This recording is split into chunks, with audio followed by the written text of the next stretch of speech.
Okay, so good morning. Today's daf is Nedarim daf nun chet. I'm going to share my screen and we will get started. So we are in the middle of attempting to answer a question. So and this is the question that Yishmael asked yesterday. He asked, what's the law if you take an onion? This onion is one that grew during Shemitah. So it grew during the 7th year of the Shemitah cycle. And there are a variety of rules associated with it. And just as a background, because we'll come across some of these rules later today, that you are not allowed to, take the fruit from you're not allowed to take all the fruit from your field, basically. You can only take the fruit from your field as long as it is open and available to everyone. And even if you did take your fruit from your field, once your field becomes empty, there is a requirement to do biur. Now, there's a question of exactly whether it's only your field or every field, etc. But the bottom line is at some point, and it's also unclear whether this is a biblical requirement. Many say that it is a biblical requirement. That once one's field is empty from the fruit that you are having in your house from the Shemitah year, you need to destroy that, or you need to put it out and allow other people to take it, because the bottom line is the following, right? We have this balancing in the Shemitah year. The food that is growing on your field is available for everybody to eat. And at the same time, you need to eat, so you need to be able to take from your field. And so how do we balance the fact that you have closer access to your own field and the fact that the food is supposed to be for everybody? So this principle of balancing, saying that as long as the animals and other human beings are able to access that fruit in your field, well then sure, if you take some of that fruit into your own home, you can eat that fruit. But once that's gone, once that possibility is no longer there, so then we're going to be concerned about your ability to do it. So that's the issue. So the question is now I have this onion that grew during the Shemitah year, and now I take it, and it's presumably, now that it's the 8th year, all the other onions are gone. So now it's the 8th year. And now, and so I'm not allowed to eat this onion, but I now plant it in the 8th year, and it grows more. It produces. So now the question is, what's the story? Am I allowed to eat what it produced? Especially now, let's say it produced a lot more than what was there. There was like a little bulb, and now it's much bigger. So what's the story? Am I allowed to eat the produce of that or not? That's the question. We tried 2 times yesterday to say that you should be able to eat it, that it's different from the underlying product, that basically there's a difference between the new growth and the original item. The new growth can be permitted, the original item is prohibited. And so if we have a combination that is that is sufficient, then we will say that the new growth makes effectively eliminates. That's what we tried twice, and both times we failed. So we are going to actually reference the first of those 2 times, and specifically Rabbi Yochanan and Rabbi Yonatan. So the first time that we tried to answer this question yesterday, we said that there's a problem with your approach because you are taking the view of one person in an argument where there are 2 people on the other side. So as a result, the proof couldn't be a good proof because we generally paskin like the majority. And you and Rabbi Chanina Teresa, in the name of Rabbi Yanai, was giving an answer that seemed, Rabbi Yitzchak Nafka was giving an answer in the name of Rabbi Chanina Teresa in the name of Rabbi Yanai. And that position was a position which was a singleton position compared to a position of 2 other people. And so we said, okay, so we can't give that answer. So then we gave a second answer. And the second answer, we said, well, maybe the new growth nullifies what was there only in the case of astringency, because the answer was the situation where you have a litra of onions for which truma and meiser have been taken, and now you plant it again, and now the end result is that you have to take trumas and meiserim from the entire pile of produce, and you don't get to discount the amount that was put in the first place. And so as a result, it seems like the new stuff, it takes a majority position over the old stuff, and is mevatel, or as the language that is used here is ma'ala on the old stuff. And so as a result, it effectively nullifies the old stuff. And we said, well, maybe that's only because there's a stringency involved. So, meaning that we want to be strict when it comes to trumas, taking trumas and meisers. So that's why we didn't accept that second answer. So now that we've proposed and rejected 2 answers, today we do 3 more efforts.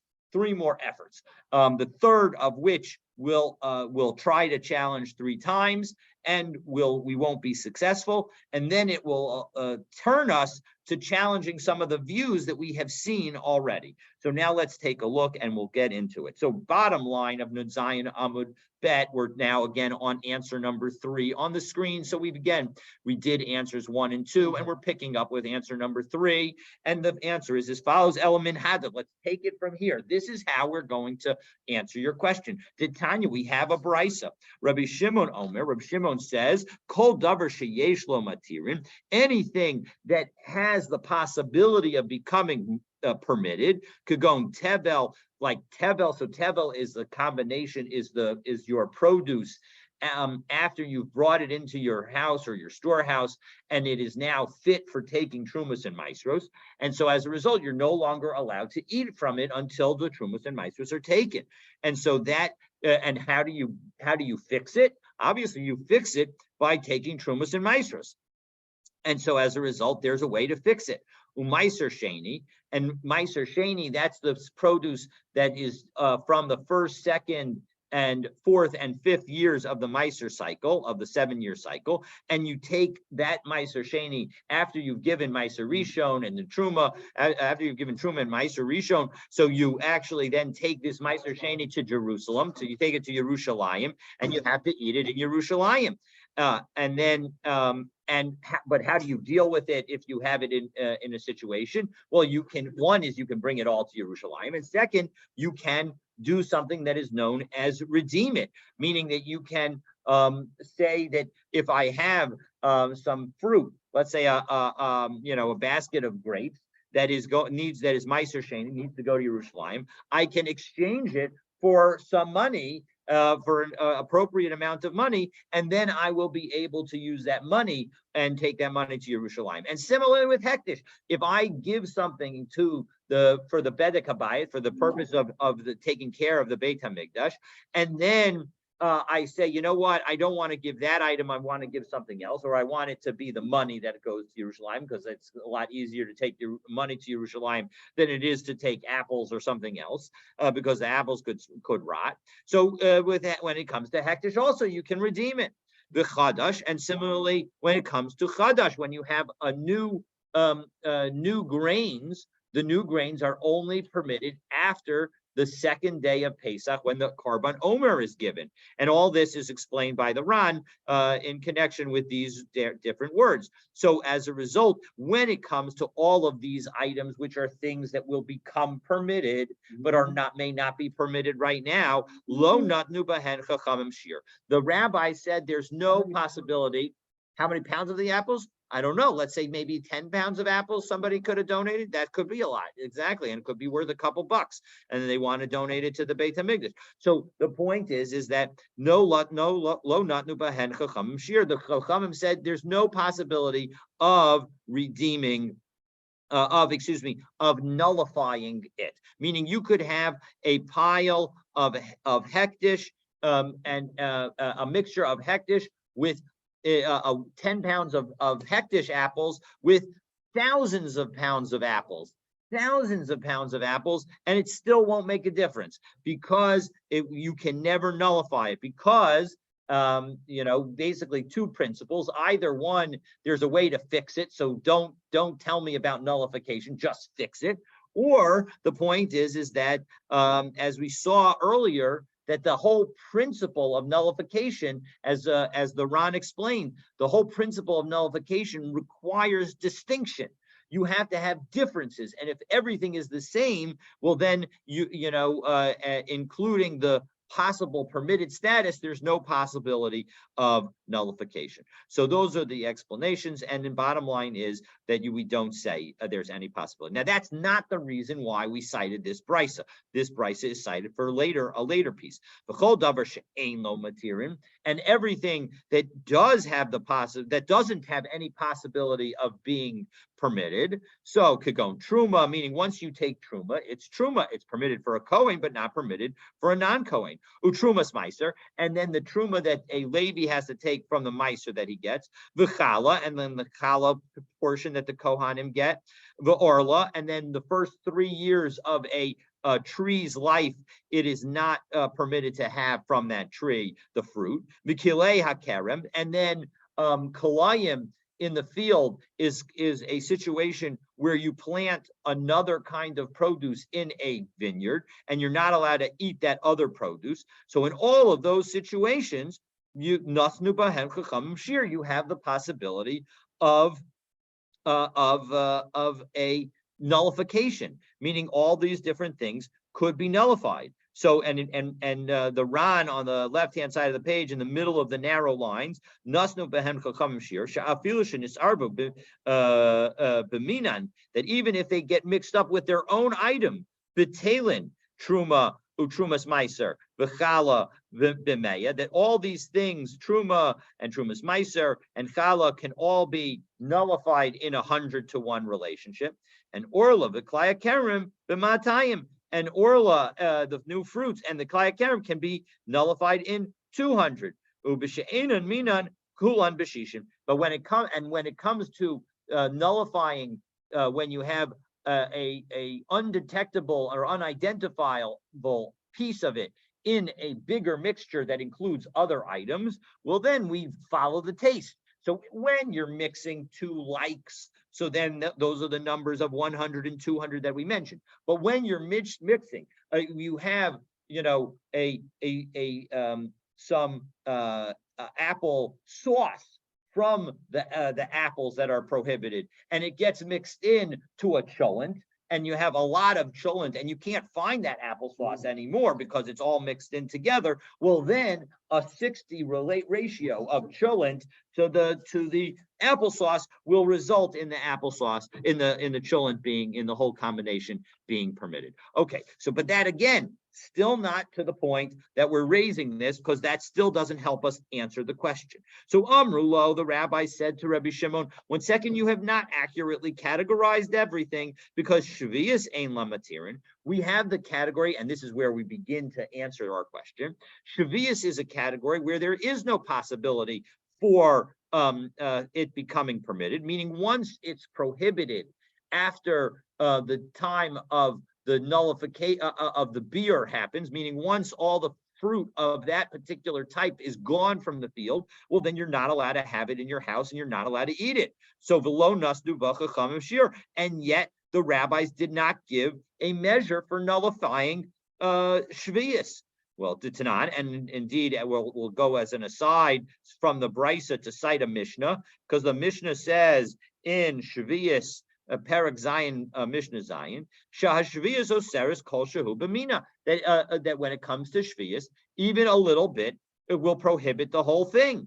So, and the Ran explains, Bain B'Ta'arobas Peiros Heter, and now the Ran's going to make an important point here to highlight that this is the beginning, the kernel of our answer to our question, that when we say that the Shemitah is not nullified in any kind of mixture, Bain B'Ta'arobas Peiros Heter, it doesn't make a difference whether you're mixing it with okay fruit, meaning you have an apple from Shvius and you're combining it, you mix it up with 100 apples that are not from Shvius, that will be still a problem.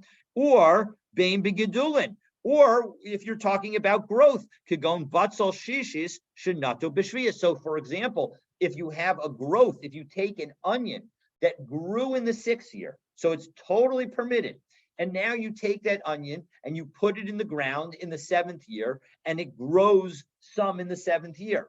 So it seems like what grows in the 7th year is not going to be nullified. It's considered a separate item. We won't say that with each little bit of growth, it should be nullified to the onion that began. And so as a result, it should all be okay. We won't say that. And so as a result, it's clear that there's a separate category. And now Amar Lahen. So now the Rabbi Shimon says back to the rabbis, you are misunderstanding that Mishnah. Af ani lo amarti el levior. No, when is the moment that that this Mishnah is talking about that there is no possibility of nullification? It is at the early moment, at the moment when you still have the apples in the field. So before beer, that's when we're talking about that there's still no nullification, because there's no nullification because at that moment it's permitted. So there's really no possibility of combining of saying that the prohibited will dominate the permitted, or the permitted will dominate the prohibited, because it's all permitted. And so that's what the Mishnah is saying when it says that everything, that there is no that the whole thing is considered usher. The whole thing is considered as if it's all Shemitah. You can't treat any of it as non-Shemitah. However, le'achila, once we get to the point where it's actually prohibited to eat from, well, then benosein tam, then it can be nullified. Okay, but what is that? Again, we've got a kernel that will help us understand it, which is the fact that when we said that there's no nullification, what we're telling us is that if there's new growth in the 7th year from something that originally grew in the 6th year and is the underlying item is permitted, the new growth is going to be considered prohibited. And so what we see from here is that, and again, according to Rabbi Shimon at the end, there is the possibility of nullification. And so we have the new growth is considered different, and it can potentially nullify the original 6th year item and make the whole thing prohibited. So let's take a look at this inside. So the Ran says, "Kol davar she'ein lo matir kigon trumas meiser v'chala da'af al gaftem matzi l'etshuli alayhu kaven deleka mitzvah l'miyaved hachi lo mikri davar she'yesh lo matirin kid amrin and lekam." I'm sorry. That was something that we did on the previous earlier. So Nasno, I'm sorry. So Amar Lahem, I apologize. Wrong. I was citing the wrong Ran. So let's look at the Ran, 5 lines up from the bottom of the narrow lines. Amar Lahem, Avheim lo amru el lebiur. So Avheim lo amru. Avheim lo amru hashahashavias oseres b'chol shehu. B'mina, that when did we say, when was the Mishnah talking about that the shvius would become prohibited when it was have even a little bit, when you mix two like items? And you should kodem habir. That's with respect to the obligation to eat it prior to the moment of destruction. You need to eat that before there's no more of the item in the field. Because it's possible to eat it now. So it's like there's something that is permitted. So even though it will become prohibited, right now it's a davar sheyesh lo matirin, because right now it's permitted. But when it comes to achila, kolomar inis arvu la'achar habiur, if the mixture actually happens after the moment of the time in which you're not allowed to eat it any longer, she'im yehu osrin ta'ruvatan. So now, when it comes to being prohibiting this mixture, lo sharu ba'achila, it's not permitted to eat. Bein b'mino, bein shelo b'mino b'nosin tam. As long as the only time it would be prohibited is when you have the ability to taste it. So Alma, so what do we see from all this? Alma Gedolin, and this is now going to be our proof. Gedolin Eina Nimshachin Achar HaEker. What grows, the status of what grows, namely the growth of more from the onion that was a kosher onion, a 6-year onion that you could eat. The growth is not considered like the original onion. It's considered different. The growth is considered prohibited. Liyot kamohu, that we don't say that the growth is like the original item. Dafilu hachi heich ta'asor shvius b'gedulah. Because if that were the case, how would the shvius become prohibited? Elavadai ein gedulin ke'ekar hilchach ma'alin. And so as a result, what grows is not considered the original, and as a result, it has the possibility of outweighing the original. And so isn't this an answer to our question? Again, it's an answer to our question because the question was, if you take an onion that grew in the 7th year and is now prohibited, and you plant it in the 8th year and it grows lots and lots and lots, so shouldn't that lots and lots and lots that grows dominate and cause the whole thing to be permitted? Just like if you take an onion that grew in the 6th year and you plant it in the 7th year and it grows lots and lots and lots, so we'll say that it's all prohibited. So as you might expect, just as we answered at the end of the day yesterday, the Dilma Hanami L'chumra Shiny, maybe this is different and that it's all talking about a chumra and therefore it's a separate issue. And the Ran asks, I don't understand. Shouldn't we have known this point before we even began this discussion? And he points out that here actually it's an even bigger stretch to try and say that we're being machmer, because there are two concepts that are involved here. One is this concept of davar sheyesh lo matirin is not batal, and the second concept is the fact that we want to be strict with respect to Shemitah. So maybe we wouldn't go so far as to require us to apply a double stringency. And so as a result, that's why we can answer. So the bottom line is that no, we'll even apply this double stringency. And so as a result, we have now rejected this third answer, and it's time for the fourth answer. So the fourth answer is as follows. Elamin hada pashta. Let's take it out from the following. So Ditnan, we have a Mishnah. This is a Mishnah in Shvius as well. But Salam sheyardu aleihim gashamim v'tzimcha. You have onions that were kosher onions. The Ran notes the fact that we're talking about that they're good onions that you were able to eat, but now you grow them in the 7th year, and because it rained, they sprout.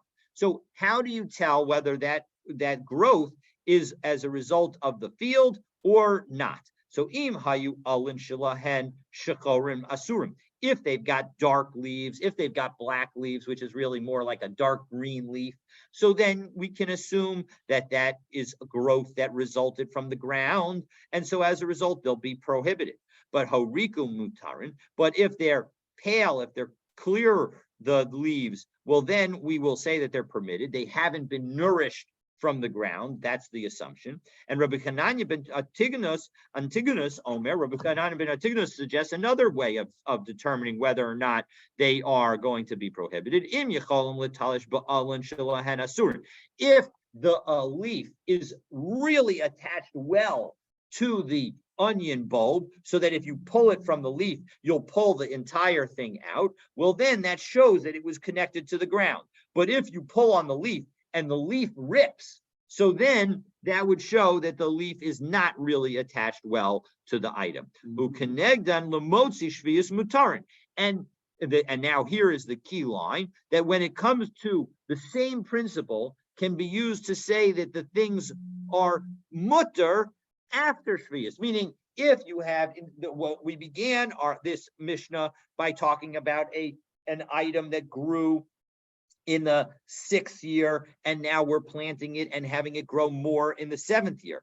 And we're saying that if the leaves are green, it's going to be dark green, then it's going to be prohibited. And if it's clear, they're going to be permitted. And also or potentially if you pull out if the leaves are well attached, it'll be prohibited. So too, when it comes to an onion that was grown in the 7th year, that the onion itself is prohibited, and now you have new growth. And so we want to know, is that new growth considered permitted or not? So if the leaves are dark, well, then it'll be good. Or if the leaves, because now it's forbidden. No, that's because if it grew in the 7th year, now we're taking a 7th year onion and it's growing in the 8th year. So if we take a 7th year onion and it's growing in the 8th year, well, then if the leaves are green, that 8th year growth is from the ground and not only from the onion. And so as a result, those green leaves will be permitted. And similarly, or alternatively, if according to Rabbi Hananya ben Atignas, so if the leaves are well attached in the 8th year and you try to pull it out and you see that they're well attached, so then also those leaves would be permitted. They'd be considered new growth.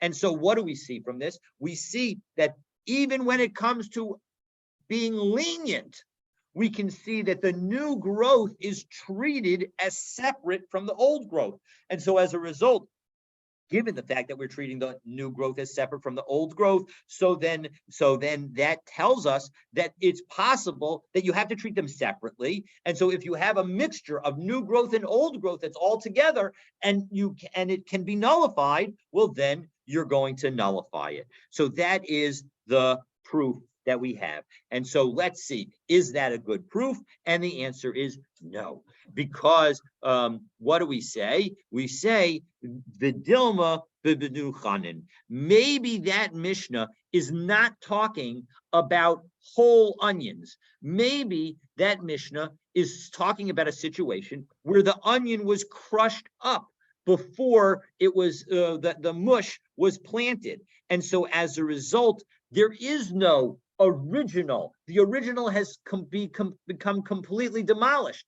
And remember that and so as a result, there is no question about whether or not the new growth should be permitted. Of course it should be permitted because there's nothing left from the old growth. There isn't an option of treating the new growth as if it was the new growth as if it was from the old growth, because the old growth is no longer there. And so now we come to the 5th answer. And so as a result, so the Gemara continues on the last line, last 4 words of the line, Elamin Hada. So we're going to go from this. And again, we're not even, the whole reason that we asked this question yesterday was because we're going to try and eventually bring a proof from our Mishnah. We still haven't brought the proof from our Mishnah, and here still we are not bringing the proof from our Mishnah yet.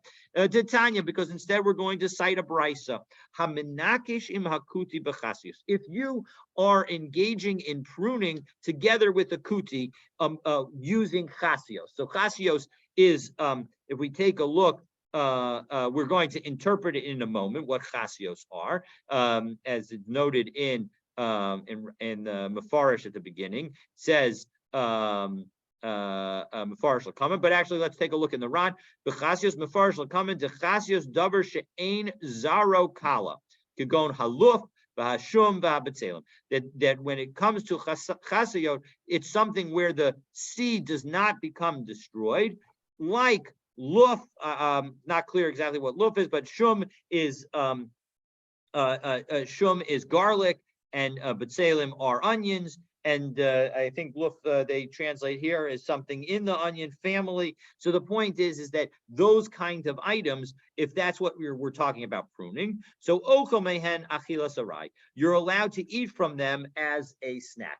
And again, this relates to the general concept that when you are working in the field, although usually it's talking about working in the field with respect to finished product, so you're allowed to, and so maybe we're talking about pruning it when it's already finished and ready to be plucked. But in any event, the point is you're allowed to eat from what you prune. Meaning, you can't eat the underlying item that is still growing, but what you've cut off.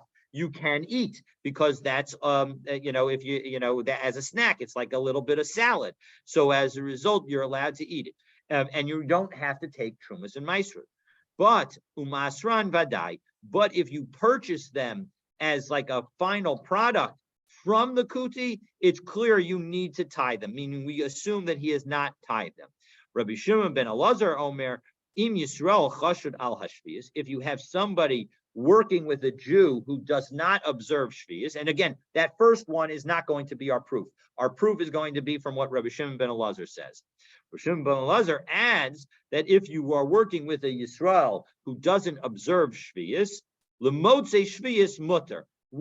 Even though he doesn't observe Shvius, when you do your pruning of these chasios in the year after Shemitah, when you can see presumably that it's growth that is from the ground, so then you are allowed to eat it. Lememra. So now that we've said that this show the gedule heter ma'alin esa iser, that in fact the permitted growth can nullify the prohibited item, meaning that we have new growth in the 8th year, and it's a situation where you worked with Yisrael who definitely did not take care of his Shemitah produce correctly. So we can assume that this is actually, the underlying item is actually from Shemitah and therefore prohibited. And yet the new growth is permitted. So we see that it's treating it separately. So the Dilma Bedavar Shazaro Kala. Now, well, maybe we're talking about a situation where the seed of the item is demolished. And so as a result, the new growth has nothing to do with the old growth. So there was never a question about it. Well, one second, Hatanya Elohena Chasayos. But one second, we have a brisa that tells us what chasayos are. Kigon haluf v'hashum v'habitzalim. This, various kind of onions and garlics that the bulb that you plant remains. And so as a result, you cannot argue that we're talking about something that decomposes, and therefore that's why the growth is permitted. So it can't be that that's the explanation. All right, well, maybe we're talking about a situation where the item was crushed before it was planted. Well, one second, that can't be either, because chashud ala shvius katani. We are talking about a Jew who violates Shemitah. So why in the world would he crush his product? There's no purpose to crushing it. He can plant it plainly. He's not concerned about Shemitah. So as a result, we can't say that we're talking about that. The Dilma B'ta Robis. Well, one second, maybe you're talking about where it got mixed up with other things. And so that's why it's permitted. Because it was mixed up with a lot of other things, and now it's bittul and becomes nullified in the mixture, and that's why it's permitted. And no, haminakish katani, we're talking about somebody who's pruning, and so we're talking about somebody who's in the field. There's no mixtures in the field. In the field, you're just taking the pruning and you're putting it in your mouth. It's like a little snack, and so as a result, it seems like we've got a good proof. So now that we've got what looks to be a good proof, and as you can see, we've gone through the 3 questions on that proof. So now since we see the Gemara is going to wonder whether this contradicts Rabbi Yochanan and Rabbi Yonatan, who we saw yesterday. So that I don't have to scroll up in my screen, even though I've got it earlier on the page. Let's take a look and remind ourselves what it was that Rabbi Yochanan and Rabbi Yonatan said. So Rabbi Yochanan said the following: if one grafts an orla tree whose fruit are forbidden onto an older tree, and its fruit increases 200 times. So you have a little apple, a teeny itsy bitsy starting of an apple, and now you move you grafted that orla tree with that little apple that's not kosher onto an old tree, and now the fruit grows 200 times. Rabbi Yochanan said it's still prohibited. Okay, so that shows that the growth from the prohibited item is in and of itself prohibited. And Rabbi Yonatan said if you had planted an onion in a vineyard, and so the onion itself is kloyim, and you now had a very teeny onion, and you got rid of all the grapes, you got rid of the vineyard, and so now what grows should now be permitted. And yet we say Rabbi Yonatan says that what grows more remains forbidden. So again, we see that the growth from the initial thing causes the whole thing to be forbidden. Well, Rabbi Yochanan and Rabbi Yonatan are, I believe, are Amoraim. And now we have a brisa that contradicts them. So how could that be? They should, there seems to be a contradiction. So doesn't this brisa so let's take a look at the question now inside. The question inside. Okay, lema to heavy to yufta de Rabbi Yochanan or de Rabbi Yonatan. So should we say that this brisa is a refutes Rabbi Yochanan and Rabbi Yonatan? So Rabbi Yitzchak Shanya Shvius. No, Shvius Shmita is different. Hoel the Isura al Yedei Karka. Because what is the prohibition of a Shmita? It comes through growth of the ground. So the telasa nami al yedei karka. So as a result, when you have the growth from the ground, it also has the ability to nullify. So hare meiser to isuro al yedei karka. So too. All right. So now 1 second. Well, 1 second. Why not say with respect to meiser that we should say the same principle, that meiser becomes prohibited through the ground, the aim betelasan al yedei karka, but yet we don't say that it becomes nullified through additional growth, because what did we say? Titania, litra meiser tevel shizra bakarka. If you take untithed meiser and you plant it in the ground, v'hishpicha, and now it grows. Hare he ke'eser litrin, and so now you've got 10 litrin of volume. Chayeves b'meiser u'b'shvius. The whole thing is going to be and you planted it in the ground, and it grew during the Shemitah year. The whole thing is going to be subject to Meiser and Shemitah. So va'osa litra Meiser ala mimakom acher. Well, and you have to separate the truma and the Meiser, that you're going to have to separate for that litra from somewhere else. So meaning the original maintains its requirement that you need to take trumas and maestros lefi cheshbon, based on the amount that was untithed to begin with. So as a result, it seems like we have a situation where there's no nullification, even though the prohibition comes from the ground. So the Gemara answers as we turn to the top of Nun Tet Amud Aleph, Amre Meiser Digonhu. Meiser is a concept that is talking about piling.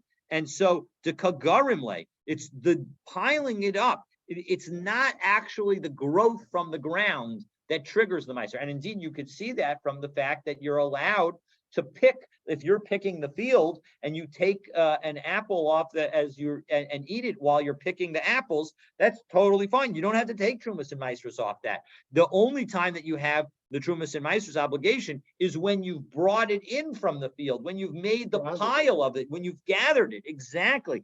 And so as a result, that's what's going to cause the triggering of Meiser. And so therefore, we can understand that Rabbi Yochanan and Rabbi Yonatan would both say that when it comes to Orla or to Klei HaKerem, so then in both of those situations, there is no nullification because the item is there and the growth is not from the ground, the growth from the ground is not what's causing the problem. What's causing the problem is either the presence of grapes or the age of the tree, and those things don't just go away. Even when you remove them, the kernel is still going to be there. And so, as a result, there in those two situations, we could say that we're going to follow the original item and not the growth.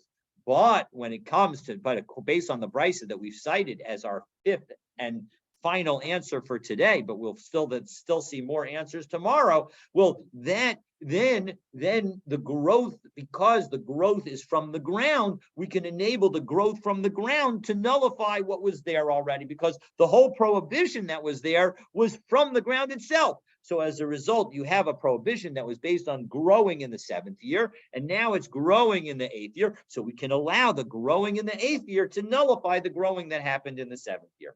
So 1 second. So at this point, the Gemara is going to say that since Rabbi Yochanan and Rabbi Yonatan have withstood the attack on them, maybe we can challenge Rabbi Yanai. Rabbi Yanai, remember, was the person that we cited as the basis for the first answer. He was the one who said all the way back in the first answer, he's the one who said that an onion of truma whose growth exceeds its roots is permitted. So maybe we should say that this, again, this is truma that we're talking about. So maybe that we should say that Rabbi Yochanan and Rabbi Yonatan, the fact that they've survived challenge, maybe we should now use that to challenge Rabbi Yanai, and we'll see whether that challenge is successful, God willing, tomorrow.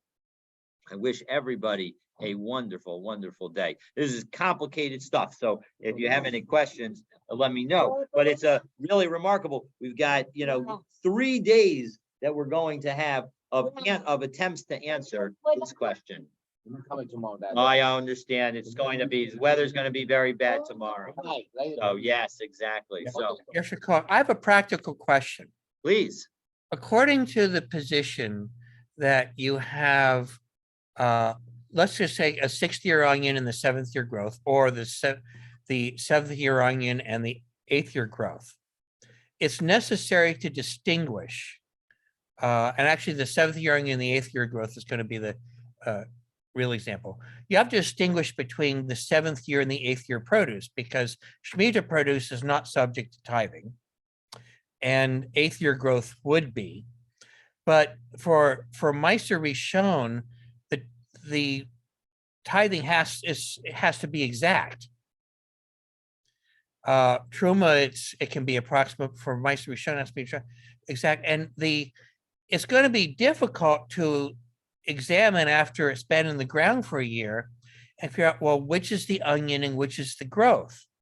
Well, you're absolutely right. But we had, I believe yesterday, we saw one of the efforts at answering touched on that and said that when it comes to the measuring, you don't subtract off for Meiser, you don't subtract off what you started with. So as a result, even what you have from the 7th year that you're now planting and growing in the 8th year, that original growth will end up being subject to Trumas and Maestros. So as a result, you would in fact count it. So you don't have to do the subtraction of what was the amount that you originally planted. That's the way I understood that. So that creates another problem, because you have to take Truma Meiser from the Meiser, but are they really saying that it's entirely Meiser and therefore able to become Truma Meiser? That's how I'm certainly at this point. That is certainly how I'm reading it. That effectively what you plant in that 8th year, even if it is underlying prohibited item, the truth is that it applies in every year, right? I mean, in every year, you arguably are only supposed to take from the new growth. And the answer is that we treat the entire object as new growth. That even if you plant in that potato and now it's offshot into lots of other potatoes, that original potato will also be counted towards the potatoes that you need to take Trumas and Maestros. Yeah, that's kind of a weird thing. Yeah, it is kind of a weird thing. So it on some level, it's as if you're taking Trumas and Maestros twice, but basically the answer is that it's all viewed as a single unit. That's how I'm understanding it at this moment. Of course, I haven't learned all of Zroim, and so these topics are covered in separate Masechtot. Yeah. They don't really discuss very much the interaction of them. Although they do somewhat in Shavuot, which is Shavuot and Kalayim were the two most difficult Masechtot I've ever had to learn. All right, well, God willing. But God willing. another interesting thing is that these vegetables are only rabbinically subject to tithes anyway. Yes, well, that's an interesting machlokas of you know, how broad the subject of tithes applies, whether it applies. Yes, but I think my recollection is that basically everybody agrees that vegetables are only rabbinic, and that it's only other fruit that are potentially biblical. Other fruit potentially is biblical, is my understanding. But I think, if I'm remembering correctly, I think that the Ravid, in his argument with the Rambam, says that the obligation to take it is rabbinic, but once it's taken, it's biblical. Meaning that you don't actually have an affirmative obligation. You have the option to do it, but once you do it, it has a biblical status, which solves some problems in throughout the Gemara, where it seems like in this case, there's no discussion of rabbinic whatsoever. So right. All right. Well, we'll jump back in tomorrow with the challenge of Rabbi Yanai, and then I think we're going to have still more answers as we need to go through. So Thanks. have a great rest of the day. Hey, okay, wait,